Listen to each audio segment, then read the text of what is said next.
ហូបក្តាមទាំងអស់គ្នាបងប្អូននេះក្តាមនេះគេហៅក្តាមសៀងហៃបើអាធំជាងហ្នឹងគេហៅក្តាមនំប៉័ងអញ្ចឹងណាក្តាមនេះមានសាច់មានខ្លាញ់ច្រើនតែនេះហៅមកហូបហ្នឹងក៏ហៅមកមើលពីរបៀបដែលបកដែរក្តាមហ្នឹងសាច់ច្រើនតាមពីជើងវាតាមពីតាគៀបវាគឺសាច់ច្រើនទាំងអស់ត្រង់ណាក៏សាច់ដែរហើយរបៀបបកគឺយើងហូតវាតាមហ្នឹងអញ្ចឹងណាយើងបកវាមួយជើងវាតាគៀបវាដាក់ដោយឡែកពីគ្នាហើយយើងហូតវាចេញអញ្ចឹងមកយើងមាននេះកូនកត្រៃទូចនេះដើម្បីកាត់អញ្ចឹងណាកាត់អញ្ចឹងទៅបកយកសាច់វាចេញដាក់ផ្សេងទៅហើយពេលដែលយើងបកសាច់ដាក់ផ្សេងយើងអាចយកទៅធ្វើម្ហូបអីផ្សេងបានច្រើនណាស់អ្នកខ្លះគេឆាបាយមួយសាច់ក្តាមអីចឹងទៅបើមិនចឹងទេយើងរបៀបថាយើងយកទៅគឺក៏បបរសាច់ក្តាមអីជាដើមអញ្ចឹងណាអ្នកខ្លះយើងយកមកតាមប្រភេទអ្នកដែលចង់បានគាត់ត្រូវការយកសាច់សុទ្ធហ្នឹងយកមកធ្វើអី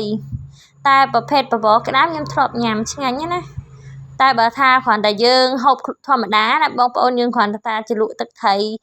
បុកទឹកត្រីអីហូបធម្មតាមិនចាំយកសាច់ផ្សេងឯដល់ម្លឹងយើងគ្រាន់តែបករុញណាជ្រលក់ហូបតែហ្មងទៅតែនេះគាត់យកដើម្បីយកទៅធ្វើឆាធ្វើអីផ្សេងហ្នឹងឯងបានសាច់ច្រើនណាតាមជើងវាសិតតែសាច់ក្តាមដែលយើងចំណាយហើយយើងអត់ខាតមើលឥឡូវយើងមើលលើតាគៀបវាវិញទិញតែក្តាមនេះមួយបានសាច់ឡើងមកកាភ្លុះមកកាភ្លូនហើយចំពោះស្នូកវាវិញក៏មានសាច់មានខ្លាញ់ច្រើនដូចគ្នាសបោសាច់សបោខ្លាញ់ច្រើនដូចតែតាគៀបនឹងដែរហើយមិនត្រឹមតែសាច់មិនត្រឹមតែខ្លាញ់វាមានដល់ទាំងពងមានទាំងអីទៀតចឹងណាឥឡូវយើងមើលគេយកសាច់ខាងស្នូកម្ដងមើលខ្លាញ់ឲ្យឡើងលឿងក្តាមនេះឃើញហើយស្រក់ទឹកមាត់វិធីនេះគេវិធីគេបកក្តាមយកសាច់ក្តាមគេយកទាំងអស់ថងណាមានសាច់មានអីគឺគេមានជំនាញគឺគេឆ្កឹះយកទៅទាំងអស់ស្រួលហូបឯណែពេលគេបកសាច់សុទ្ធឲ្យចឹងណាអ្នកខ្លះទៀតគេយកដាក់នៅលើនំប៉័ងណាប្រភេទនំប៉័ងមាននំប៉័ងសាច់ក្តាមសាច់អីហ្នឹងគឺគេដាក់សាច់ក្តាមសុទ្ធចឹងណាមិនថាយកទៅធ្វើអីទេឆ្ងាញ់តែទាំងអស់ហ្នឹងសាច់ក្តាមហ្នឹងនេះគេយកខ្លាញ់យកពងផ្សេងអីផ្សេង